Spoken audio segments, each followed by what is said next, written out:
শবে বরাতের ব্লগটা আজকে তোমাদের সঙ্গে শেয়ার করি। চলো, ভিডিও এডিটিং করতে পারিনি, তাই ছাড়তে পারিনি একটু ব্যস্ততার জন্য। তো চলো আজকে শেয়ার করি। আসসালামু আলাইকুম এভরিওয়ান, আমি নেহা। কেমন আছো তোমরা সবাই? আশা করি ভালো আছো। আমিও কিন্তু অনেকটা ভালো আছি। তো আমি এখানে টাকা নিয়ে গিয়েছিলাম রসনা কিনতে, একটু বরফ করার জন্য, কিন্তু এই সময় বলল যে রসনা দোকানে পাওয়া যাবে না। তো আমি তারপরে আমার বিছানার ওপর অনেক বই খাতা ছিল, আমি পড়ছিলাম, তো সেগুলোই গুছিয়ে রাখছিলাম।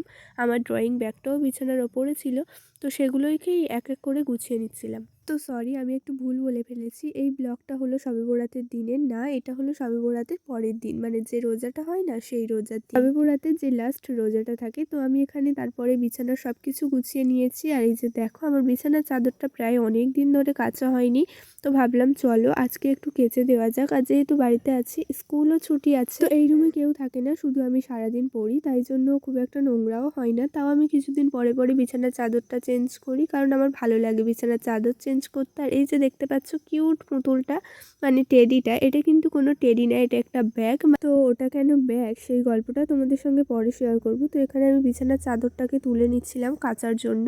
এই যে দেখতে পাচ্ছ বিছানার নিচে একটা গদি আছে, তো এটা আমার মনে হচ্ছে যতদূর সম্ভব আমার দাদিমার, কিংবা এটা অনেক পুরানো একটা গদি। আমার মা যখন প্রথম বিয়ে করে এসেছিল এরকম কিছু একটা হবে। তো এটা একটা অনেক পুরানো স্মৃতি। এটা কিন্তু ভেঙে ভালো করার কথা মা অনেকবার বলেছিল, বা আমরা অনেকবার বলেছিলাম, কিন্তু মা করেনি, যেহেতু অনেক পুরানো তাই জন্য। তো তারপরে আমি এখানে আমার আরও কয়েকটা ড্রেস ছিল কাচার জন্য, সেগুলোই একটা বালতির মধ্যে ভরে নিচ্ছিলাম। তো ওখান থেকে বার করে বাইরে নিয়ে চলে এসেছি। আর বাইরে এসে দেখছি এখানে মা রান্না করছে। তো মা ওদিকে রান্না করছে, আর আমি তাড়াতাড়ি সার্ফটা নিয়ে আর জামা কাপড়গুলো নিয়ে কলে চলে যাচ্ছি এগুলো ধোয়ার জন্য, কারণ রোদ বেশিক্ষণ থাকবে না, তাড়াতাড়ি আমার কেচে মেলে দিতে হবে, না তো আজকে আর শুকাবে না। তো এই যে দেখো, তাড়াতাড়ি করে কিন্তু জামা কাপড়গুলো আমি ধুয়ে নিয়ে চলে এসেছি। মানে তোমরা ফোনে যতটা তাড়াতাড়ি দেখছো এতটা তাড়াতাড়ি কিন্তু মোটেই নয়, মানে এর থেকে অনেকটাই কম তাড়াতাড়ি।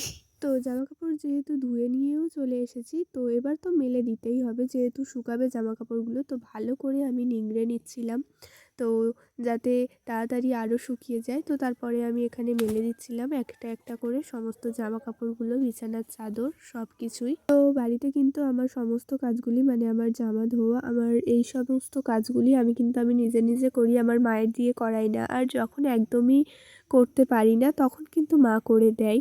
তো আমি বেশিরভাগ সময় আমি কিন্তু একা একা করার চেষ্টা করি।